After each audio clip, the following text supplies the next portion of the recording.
일본발 리스크가 커지고 있는 가운데 반사 이익을 받을 만한 종목들에 대한 관심도 커지고 있습니다. 현재 좀 대표적으로 뉴욕 증시의 마이크론 등이 언급되고 있는데요. 또 어떤 업종과 종목들이 있습니까? 예, 지난번에 이제 그 화웨이 상황이 전개가 됐을 때 삼성전자와 SK하이닉스 간에 희비 교차가 나타나는 그런 부분들이 분명하게 우리가 경험을 한 바가 있었습니다.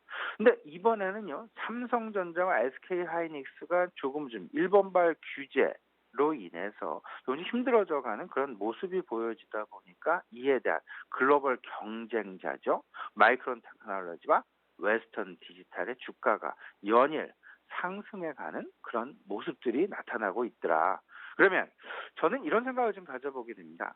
마이크론 테크놀로지의 주가, 웨스턴 디지털의 주가, 이들의 행보, 주가의 방향성, 계속되는 상승이 이어지게 된다라면 일본발 우리나라에 대한 리스크, 특히나 반도체 업종에 대한 리스크가 지속 가능성이 높다라는 뚜렷한 그런 힌트로 우리가 받아들여질 수 있을 것 같고요.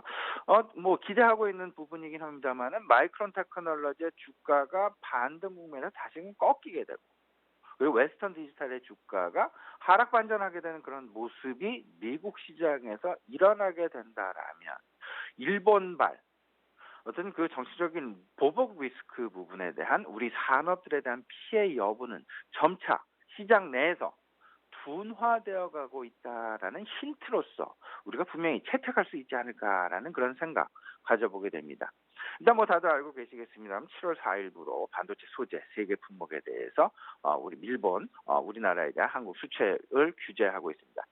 삼성 같은 경우에는 이제 이런 이야기도 들려왔었죠. 일본에서 생산하지 않는 일본 내 회사이지만 해외에서 생산하고 있는 그들의 제품을 우리나라로 우회 수입할 수 있는 방법을 지금 모색하고 있다라는 얘기가 들리고 있다라는 점. 이 이야기는 거꾸로 얘기하면 어쩌면 조금은 좀 장기화되어지면서 이에 대한 해결의 실마리를 풀어가고자 하는 그런 모습들로 우리는 좀 생각을 해볼 수 있을 것 같고요. 또 한 가지, 7월 21일이 일본의 참의원 선거일이 되겠습니다. 참의원 선거가 대기하고 있다라는 점은 지금 정치적인 이슈가 산업에 대해서 어떤 그 불똥이 튀어 있는 그런 상황이기 때문에 일단 참의원 선거가 끝나기 이전까지 지금 현재 나타나고 있는 한국과 일본 간의 갈등 양상은 조금 좀 수면 위로 계속 떠올라 있을 그럴 가능성이 높겠다. 둔화되어 갈 여지는 분명히 있지만, 그리고 해결의 어떤 실마리를 풀어가고자 하는 노력은 계속될 수 있겠지만, 표면적으로는 7월 21일까지는 일단 계속되는 어떤 그 갈등 양상은 지속되지 않겠느냐, 이렇게 좀 마음을 좀 담아주시면 어떨까 싶습니다. 일단 이런 부분들이 있겠죠. 일본에 대한 의존도가 높은 기업, 높은 업종, 대표적으로 반도체에 이어서 관광 업종도 있고요. 저비용 항공사 LCC 업종도 있고요. 첨단 공작 기계 업종도 있고, 여기에 더 나아가서 반도체 디스플레이 업종도 지금 현재 일본산 소재에 대한 어떤 그 의존도가 상당 부분 크기 때문에 그에 대한 우려감이 커지고 있다라는 점.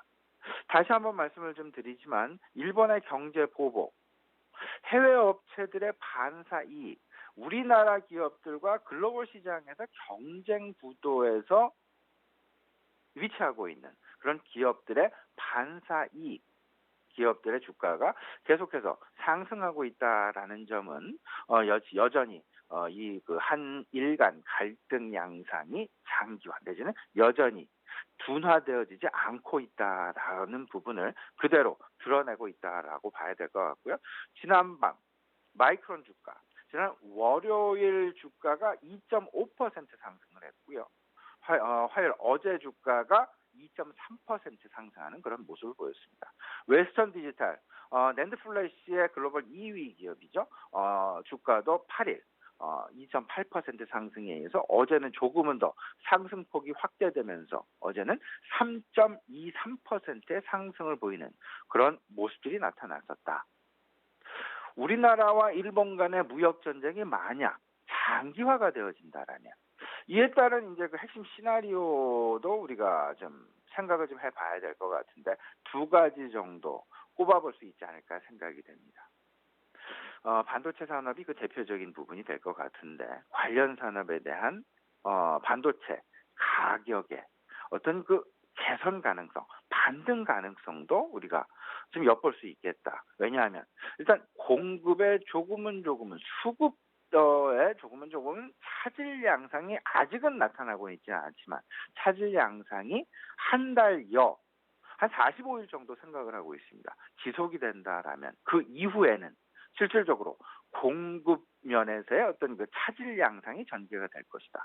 그렇게 되면 당연히 반도체 가격의 급등 가능성 우리가 전혀 배제할 수 없을 것이다라는 부분. 그러면 공급 차질에 의한 피해 부분, 생산자 측면에서 피해 부분과 가격 상승에 따른 이익 부분, 이 두 가지 중에서 어떤 쪽의 파이가 더 크게 될 것이냐 생각을 해본다라면 어찌 보면 커머디티 반도체의 생산 비중이 상당 부분 클 수 있는 SK 하이닉스에 대한 어떤 그 반사 이익 가능성도 우리가 여실히 좀 엿볼 수 있지 않겠느냐. 공급 차질면보다는 가격 상승의 수혜를 조금은 더 입을 그럴 가능성이 크겠다. 두 번째는 우리나라 정부 입장에서 경쟁력 강화를 위한 집중 투자를 유도할 그런 부분도 분명히 있을 수 있다라는 점.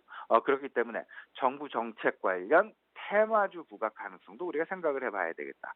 그러나 결국에는 글로벌 밸류체인 나라별로 각기 경쟁력을 가지고 비교 우위를 가지고 생산을 하고 있는 WTO의 협약의 입장에서 생각을 해본다면 글로벌 밸류체인의 빠른 정상화를 기대해 봐야 되겠는데 이는 결국은 글로벌 경쟁사들의 주가 흐름을 우리가 잘 살펴보게 되면서 그 방향성의 힌트로 삼아볼 수 있지 않겠느냐. 우리 시청자 여러분 참고하셨으면 좋겠습니다.